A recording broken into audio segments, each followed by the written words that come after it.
So thanks for joining us today. So today I'm going to talk about the content collection, give you a little bit of an overview of Bowker, some of our products, talk about what is metadata, the types that we generally talk to publishers about, and then I'm going to go through and give you some examples of good metadata and give you examples of some what we would consider confusing metadata that we would strongly encourage publishers to try to avoid when sending out their data. So the publishing world has come a long way from just sending the ABI forms and the catalogs that they used to send out. So now the way that Bowker receives data, the first way that we get the data is we receive submissions directly from publishers, whether it's an Excel or Onyx file or they use our web portal. They can submit the data to us directly. Then we also get supply chain content. So we add the supply chain content, and we also add licensed content to what we get directly from the publishers. And then Bowker also creates our own content that we in turn put in our products. So some of the content that Bowker creates is we license content such as full-text reviews and citations. The Bowker created content would be author biographies that we create by hand. We create bestseller lists, and we take them from certain bestseller lists and tag the titles in our system with the bestseller tags. We tag the titles with media mentions, awards, and we also create knowledge profiles for all of our titles. So these are a few of our products that we have: Books in Print, the synthetic solution products, Metadata assessments, and our data licensing product.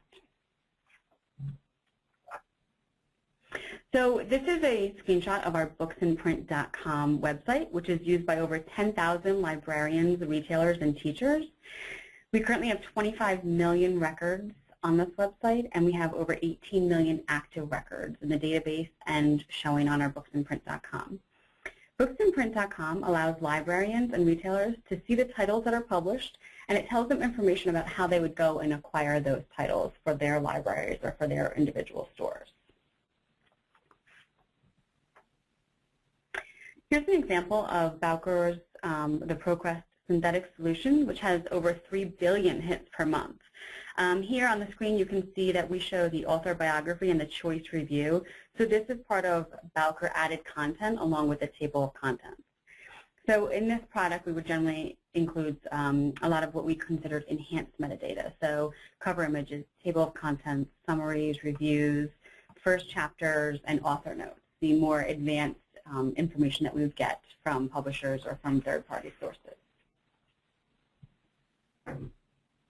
Metadata assessment provides a total picture of holdings, usage, and an overlap for both monographs and serials in both print and electronic formats. Libraries are central to the communities and patrons they serve, but quantifying that value in a meaningful way is challenging.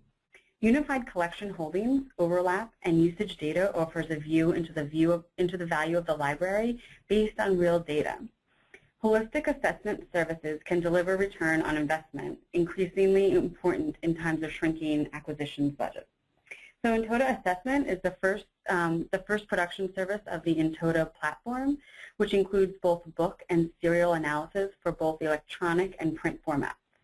Metadata assessment offers automation of the library data ingestment, including counter reports, and reveals a total picture of a library's collection.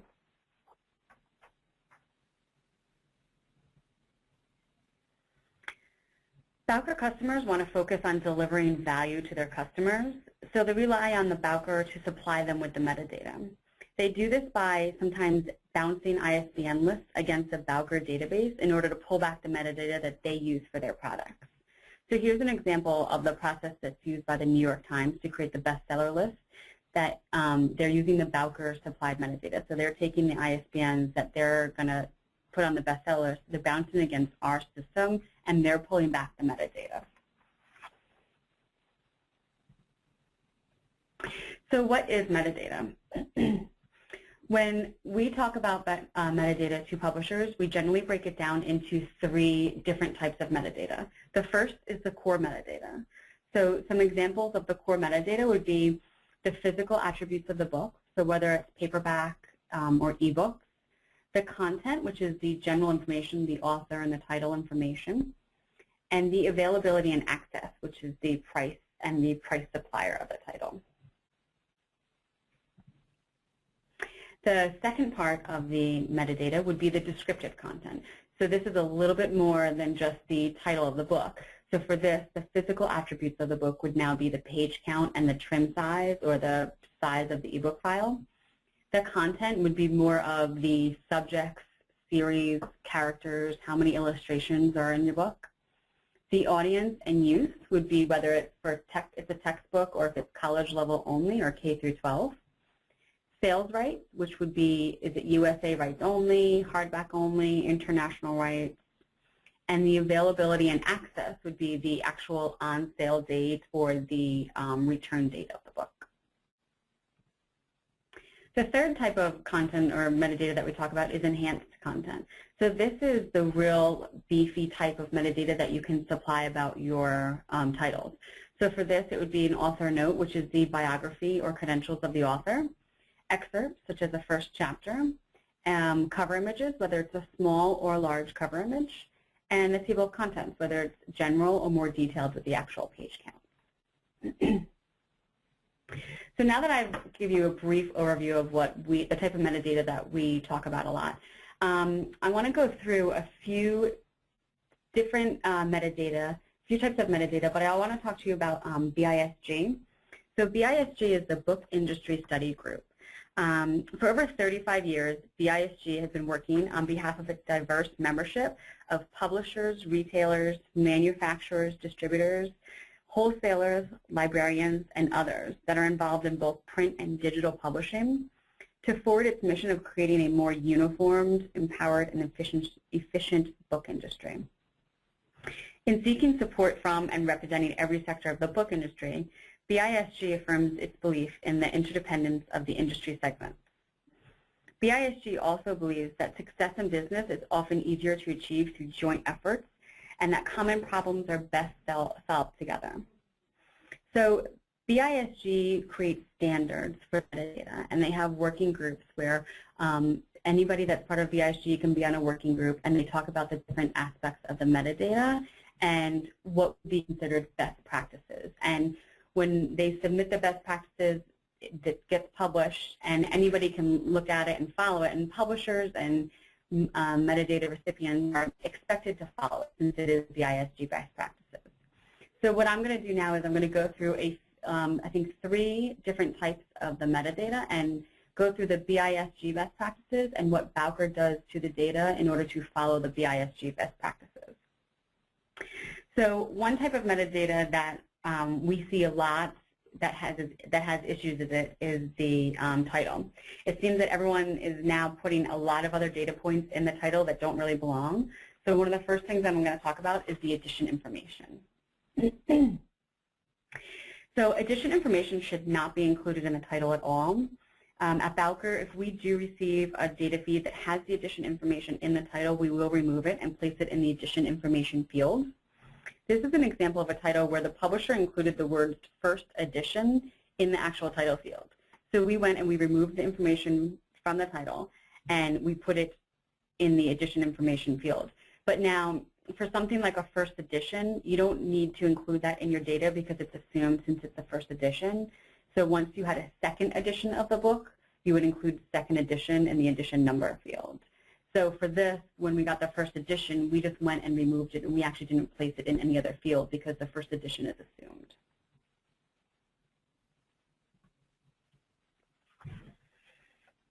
Here's an example of a title that included the edition number in the title field as well as the edition number field. So there's Onyx tags on the screen here, and you can see it's included numerous times within the Onyx tags. So we went and removed this information, and we only kept the edition number field. So if the title didn't include the edition number field, then we would simply remove it and add it into the edition number field so it's not in the title. So by us doing this, we're just going in and we're cleaning up the data feeds that we're getting from the publishers directly to make sure that all of the information is in the correct fields in our database, and therefore it's going out correctly to all of our customers. So here on the screen, I've included the BISG best practices for edition number.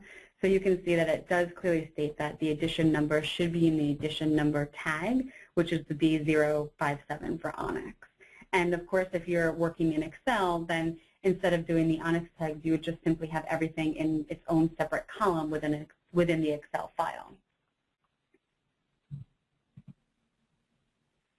Foreign language is another part of the edition that we do see a lot in the title field. Here you can see that the word Spanish edition was included in the title field. We removed it from the title field and filled it into the language field. We also included the Spanish title in the translated title. So by us doing this, we actually added metadata to this title because they didn't translate the title in their data feed to us, in the data to us. So we went ahead and added that.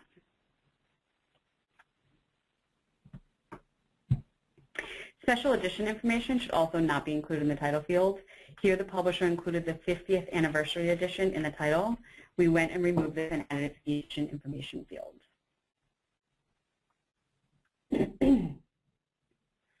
So here's the BISG best practices for the Onyx tags to include the edition information. Basically, all edition information should be included in their own fields and not in the title field. The title should appear in your data files the same way it appears on the book. All your data should be in the appropriate tags, such as the edition information or the edition number field. Another data point that we do see a lot in the title is series information. So let's look at this data and how this is looking. So here's an example of how a series name came in a file to us a few different ways. So we went ahead and we standardized the series name so that they all show the same across the titles. You want to make sure that you're always sending the series names the same way for all your titles to avoid any confusion as to what the series title name is. You don't want to send it one way and then another time send another way because some people might think that's a completely different series. So you want to make sure that you have it standardized within your own data before you're sending it out.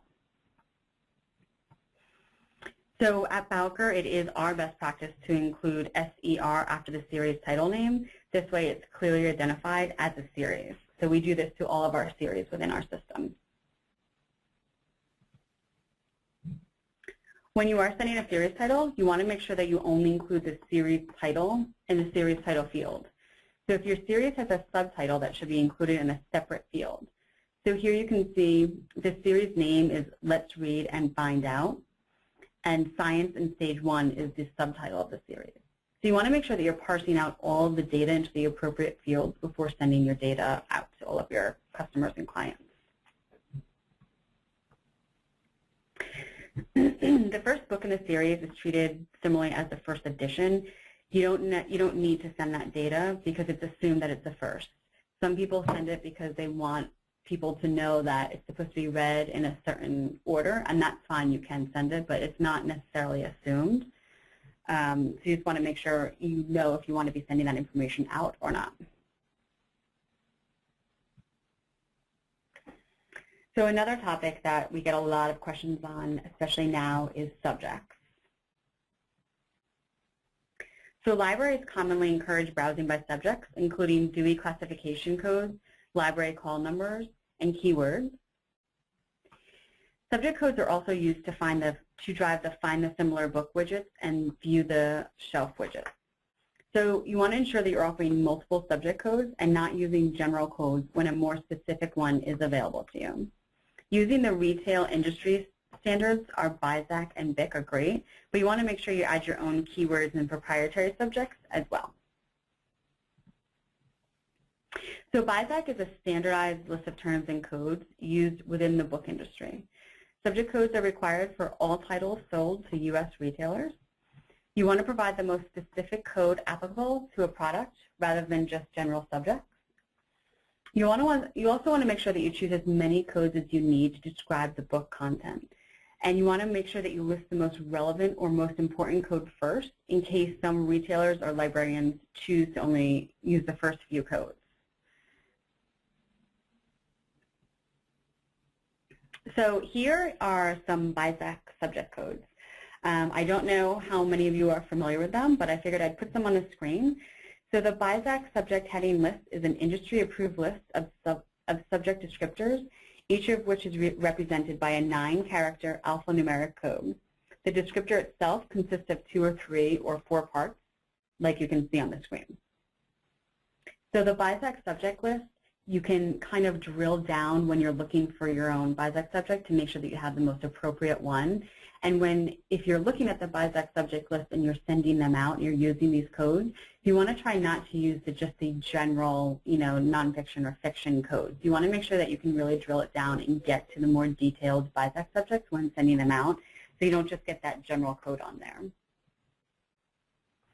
So here's an example of a title that has the BISG subject codes attached to them. You can see on booksandprint.com, which is where this is from, we include the publisher-supplied BISG codes, and we also go and add other BISG codes to this title. So we do this so the titles are more discoverable and come up more in searches. We do this, if we only receive one BISG code, we will generally try to go in and add 2 more. So the BISG best practices is to send 3 BISG codes. So we try to make sure we have 3 if possible.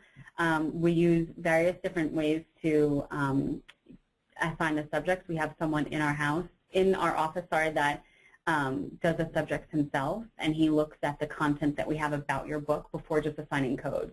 So they are pretty accurate as to when he assigns the codes.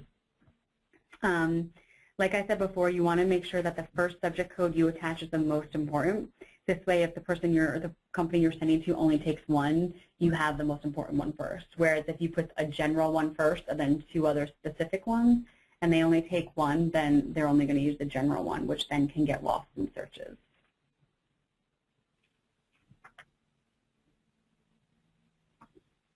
Now let's go through and look at some good metadata examples. So here's an example of some good metadata from a publisher's website. You can see that right here on this one page, they have the cover image, the description about the book, they have some reviews, they have page count, trim size, and other metadata about the book. Basically, what they tried to do on their website is when you're reading information about this book, you don't have to go anywhere else to find out if you want to buy this book or not. You can actually purchase it right from this website, but they have reviews and descriptions, everything that you would really need to make a purchasing decision right here on this website.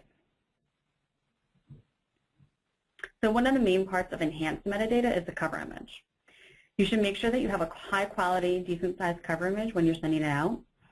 Some metadata recipients have different guidelines for images, so you do want to make sure that you check with them to see what size and format they require before you send the image out. So some people want JPEGs, some people want TIFFs, some people have different sizes. So you want to make sure that you're sending the correct format and size to whoever you're sending your data to. That way, if it doesn't fit, it doesn't look weird when they're sending out or putting it on their website, okay? We also generally tell people that as soon as you have a cover image available, and you should be sending it out with your data. And I'll talk about, go into some bad cover images later. So good metadata also includes product descriptions. When you're looking at this title, you kind of ask yourself, why would you want to buy this book with just this basic information about the title? And the answer is you really wouldn't. Nowadays, people are buying a lot of their items online, books, other items, and you want to read reviews about what you're buying. So this one, you can read the review about the book. You can read the description about the book. You want it so people can make sure that this is what they really want. So it's really important to have a product description and a good product description attached to your title when you're sending out your metadata. Author biographies can be simple, include cover images, or be in the form of a discussion. You want to try to ensure that the basic information included in your bio, such as affiliated organizations, places of interest, award mentions, previous book titles. This way, if a bookseller or library only features the first paragraph, like in the first example, then your title will be discovered via all those appropriate keywords. So you want to make sure that you put all the information, if you're doing like a short, medium, or long bio, make sure in the short bio you're keeping all the most important information in there. That way, if that's what they're taking, they have it. So now let's look at some confusing metadata. So as I said before, cover image is really important to put out. And here are some examples of some placeholders. So if you don't send your cover image out and whoever you're sending your data to is displaying your data, they're going to put placeholders on there. And it can be confusing. They don't look that great. So here you can see the third example is the actual cover image of the book. So you want to make sure that as soon as you have your cover image available, you're sending it out. if you send out a cover image placeholder to your partners, you want to make sure as soon as you have that, the right cover image that you're sending out, and you want to check to make sure that it's been updated across the board. I mean, when you go online, you can see that some placeholders, they actually look like covers of the book. Some just have like a big purple square, and it's really not that pleasing to the eye. So you want to make sure that you send out your cover image as soon as you have it available. You also want to ensure that you make metadata unique per title. So here's an example that shows title and author alone may not differentiate multiple books within a series. In this case, the only difference in this metadata supplied by the publisher to Bowker is the cover image. And even the cover image looks exactly the same except for that small picture. So there's really no way to differentiate these descriptions. Since the cover image is also not a text field, there's no way to search on the differences with the cover image. So for this, I know it might be hard to see on the screen, but Inspired Entrepreneurs should be noted as the series title, and each individual book subject should be noted in the title field. And this will allow users to search on the names of each entrepreneur or featured. So you want to make sure when you're creating, if you're creating a series or anything that would be like this, where you have multiple books that have similar titles, that people can really differentiate between them. You don't want to make it confusing at all for buyers when they are looking to buy books, because if people are confused, there's a chance that they're not going to buy the book. So reusing ISBNs is a huge no-no. So this publisher reused an ISBN for an item that was older and out of print. In today's world, libraries and used booksellers, they still have records of the previous titles and its details. So just because you put a title out of print and then you reuse that ISBN, it might not necessarily wipe it out of a library system or a retailer system. So now you're sending out confusing metadata, because when someone goes to look up that ISBN, they're going to pull back both records. They're going to pull back an out-of-print record with one title and an in-print record with a new title, which then just causes confusion for customers. And like I said before, when people are confused and they're not sure what they're going to buy, they're not going to buy it. So don't use re-ISBNs. If you take an ISBN and you put it out of print, it's out of print and that ISBN can no longer be used.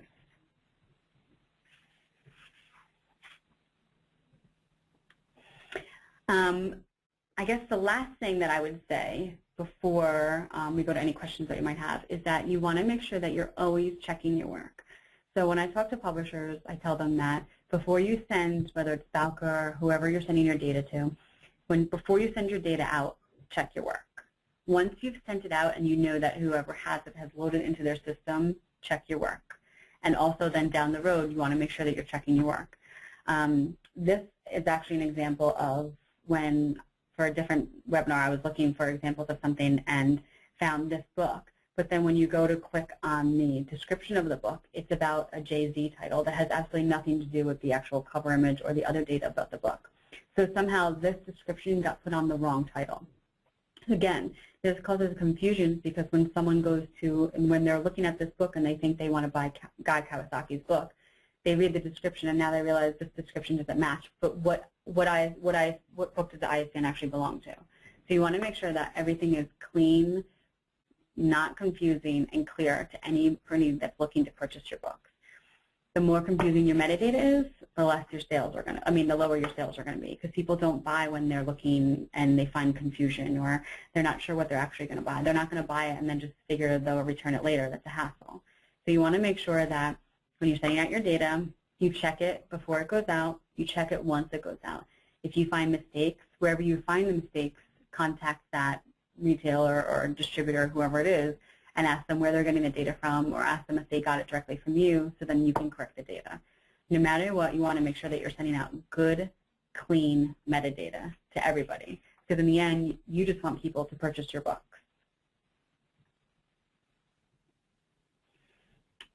So at this time, if there's any questions, you can go ahead and answer the questions. This person would like, if possible, if you could quickly go over where you get your data from. Sure. So we get our data directly from the publishers and distributors themselves, and we load that data into the system. We then also get data feeds from the Library of Congress, third-party distributors and wholesalers that get loaded into our system. And then it's kind of layered. So the way our system works is a Library of Congress record in our system is a seed record, and it has very little data fields in it. And if we only have, when a title comes into our system, it gets a stamp as to where the data came from.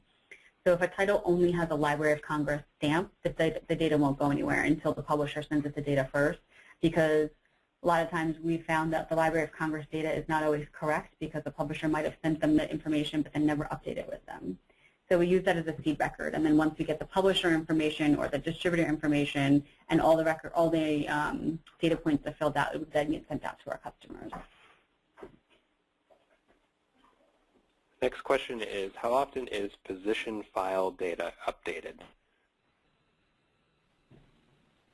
I'm not sure what you mean by a position file data. So they're saying they mean supply chain data from distributors. Oh, okay. It varies. So when we set up data feeds with publishers and distributors, we set up a frequency of how often they're going to send us the data. So a large distributor could send us a weekly data feed. Some could send us daily feeds. Even the large publishers might send us a daily delta feed or a weekly feed. Generally, if they're on the larger side, we're getting at least a weekly, if not daily feed from them to update the system. So would you recommend a weekly feed if possible? What I generally recommend to anybody that's setting up an individual data feed with us is that you send it to us as often as you feel that you need the data updated. So if you're publishing on a weekly basis, then absolutely a weekly file. If you publish on a monthly basis, then I would say send us a monthly file. Right. I definitely tell publishers it would go by your publishing schedule, because if you're going to send us a file a day and there's no updates to it, I mean, we'll load it and it goes in our system, but it's extra work for people. So it definitely goes by the publishing schedule. Next question is, for fiction titles, is it ever appropriate to use BISAC codes outside of the fiction category? For example, if they published a novel about hockey players, should they use sports and recreation BISAC codes in addition to the fiction codes? I think that you can, as long as it's appropriate.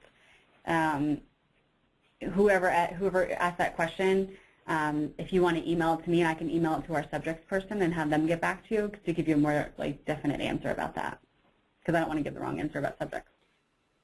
The next question is,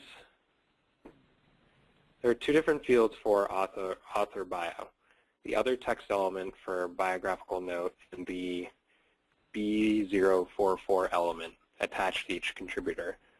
Which one do you look in first for author bio, or do you use both? What purposes do each of those serve? I believe, this is just off the top of my head, but I believe that the B044 is for an individual contributor in that contributor's ONIX tag. So that would be about that one individual contributor, whereas the other text can be like a general author biography, that if there's more than one contributor, it doesn't necessarily have to be about one, but we do look at both. But I do actually think that we have preference to the D104 tag for the author biography. We have another question here. The question is, I include 1,000 copy limited edition in my title information. It helps to increase, he's saying it helps to increase sales with consumers. Would this be removed by Bowker? Yes. If it's not, what we do is we go and look at the cover of the book. So we have a report that comes up that pulls the cover image directly up, and they look at the actual title of the book. And not knowing what the title of the book is, I would think that that's not actually the actual part of the title, so that would go in the other information field. And we do know that a lot of publishers now, that's why I picked these topics to talk about. We do know that a lot of publishers are putting information in the title field for, like discoverability, and they want like certain series titles that are really popular to come up more because it's a really popular series title, and they want the book to come up, so they add it into the title. And so we know why people are doing that, but it's just not part of the BISG best practices. And since we do work with BISG. We follow their best practices, as do other people, and even the publishers should be following them. So it isn't just Bowker that would be taking that information out. It would be other retailers and metadata recipients as well. In Canada, we have BookNet Canada, and I imagine they wouldn't be particularly happy with that in the title either.